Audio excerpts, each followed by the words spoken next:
Give me a window into what to expect from this West Virginia defense. How dominant could it be?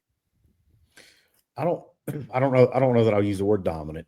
I don't like to use, at least not yet. I think it can be going forward. It's going to be aggressive. It's going to be hard to figure out. It's going to be multiple. It's very, when you hear Zach Alley talk, man, it's basically like it's if you closed your eyes, you would almost think it was Brent Venables talking to you.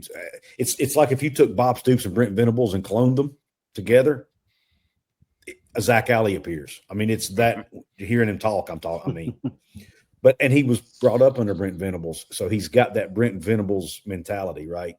He may even need his own get back coach. They were joking about that the other day on a show, but I mean, he's young, he's enthusiastic, he has a ton of energy. His players feed off of that energy, and he's not going to be a guy who's set in a 3 down front, 4 down front, whatever. They will actually switch it up week to week based on the team they're playing. I don't know a whole lot of defensive coordinators who do that, honestly. I mean, you think it would be hard to learn for guys to change defenses every week. But from everything I've heard about him, I've talked to a lot of Oklahoma podcasters and fans. They say the way he teaches defense, he's very good at teaching it. He's a great teacher, and he makes it easy to understand. So he can be a little bit more multiple. He can switch things up because he can do it in a way that's not complicated and not hard for the guys to figure out. And without naming names, I think as West Virginia fans, we can all look back in the recent past and be like, this defense didn't know what the heck was going on. They looked lost a lot of times. And I don't think it was the players' fault, to be honest with you.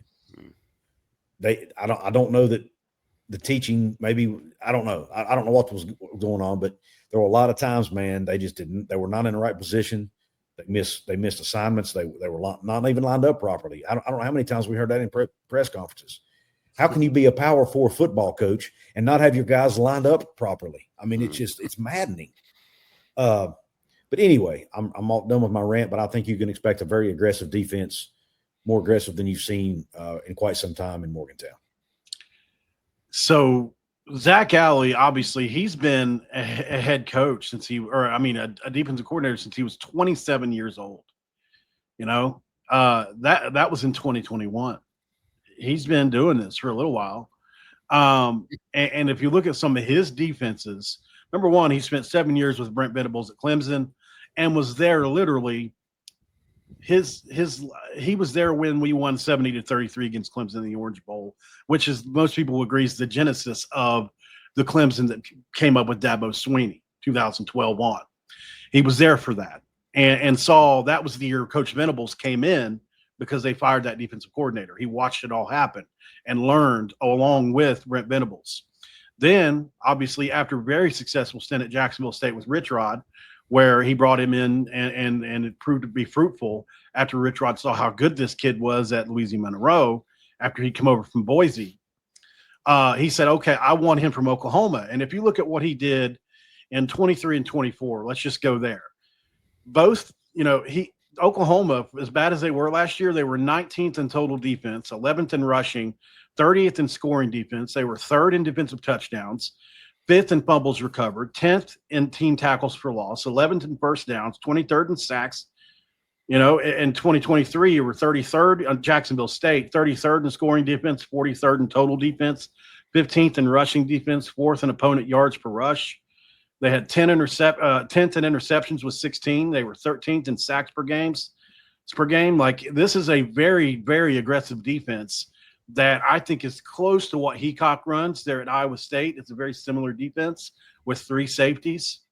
And we have been just absolutely scooping up.